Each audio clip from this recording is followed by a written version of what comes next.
Таласта жаштан 2 долбоору өз ишин баштады. Алгач эле Манас районуна караштуу Кыргызстан айыл өкмөтүнүн имаратында жаштан долбоорунун 2 этабын башталышы боюнча маалымат берүү максатында жыйын болуп өттү.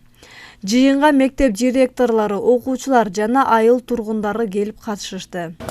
Негизи облус боюнча жалпы мыйзам боюнча бекитилген 14 жаштан 28 жашка чейинкилер болсо, анын ичинен ошол Манас районунун Кыргызстан айыл өкмөтү тандалып алынып атат. 1 жыл аралыгында ошол жаштардын дараметин жогорулатуу жана чечим кабыл процесстерине катыштыруу боюнча иштер аткарылат. Негизги өнөктөштөр болуп, бул ошол жаштар менен иш алып барууга кызыктар тараптар болот. Бүгүнкү жыйындын негизги максаты болуп, ошол долбоордун презентациясы, анан кийин кызыктар тарап менен жыл ичиндеги аткара турган иш планды бекитүү болчу да. Иш-чаранын жүрүшүндө долбоордун координатору Нурия Каракулова долбоор туурасында кенен маалымат берип, 1 жылдын ичинде жаштар менен кандай жумуштар аткарыла тургандыгы туурасында айтып берди. Катышуучулар өздөрүн кызыктырган суроолорун узатышты. Мисалы, Таласка бой жетелек балалар бара албайт, мисалы, алыс 100 километр. Манас талашында жаштар бар. Покровкага. Жаштар ошол мындай деп многу жаштар немеси деп тааныштырып жерге чыгарып мелколо ошол менен кайрылышып сиздер менен көрүшөт. Бул долбоор атайы жаштардын келечеги үчүн ачылган. Жаштарды жаман жолдон алыстатуу жана аларга туура максат коюу үчүн. Андыктан бүгүнкү жыйынга катышкан окуучулар эң биринчи туура кесип тандоону үйрөндүк дешет. Негизги бүгүнкү иш-чарада мен өзүмө көп нерселерди алдым деп ойлойм. Мындан ары дагы ушундай иш-чаралар уюштурулса жакшы негизинен. Себеби бул жаштардын демилгесин өйдө көтөрүүгө жардам берет да.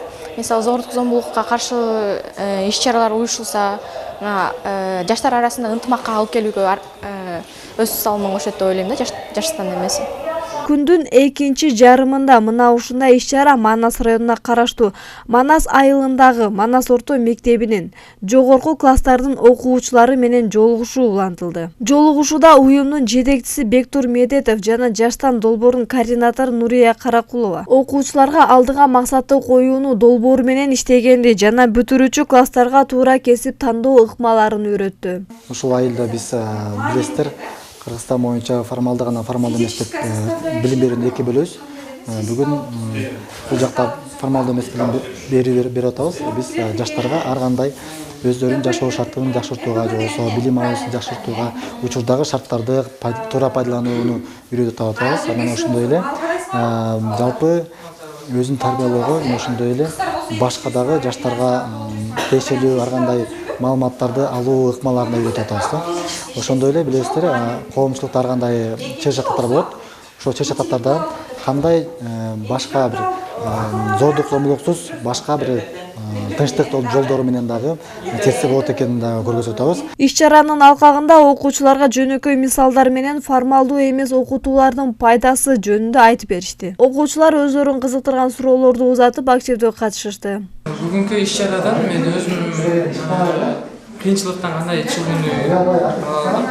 Бул акебизден, эжебизден үйрөндүк. Анан кийин билимди кандай колдонуш керек дегенче. Анан кийин билимди кайсы жактан алыш керек. Ошондой сыяктуу көп нерселерди. Мектеп жааматы жаштар борборуна өздөрүнүн ыраазычылыгын билдиришип, мына ушундай окутуу иштери байма-бай өтүп турса жакшы болот эле деген ой пикирин калтырышты. Бул семинардын эң жакшы нерсеси жаштардын келечегине багыт бере турган нерсе экен. Кандай жүрүш керек, кандай болуш керек, кандай иштерди аткарыш керек, бүт аябай жакшы багыт берди деп ойлойм. Келгендерине чоң рахмат. Азыркы жаштарыбыздын 11-класс айрыкча кандай кесипти тандоонда кээ бирлери тандалбай турат, өздөрү ишеним жок болгондой болупчу кергестери. Бирок булар келип мындай чоң багыт бергенине мен ушундай сүйүнүчтүмүн. Балдар жакшы ойдо калышты.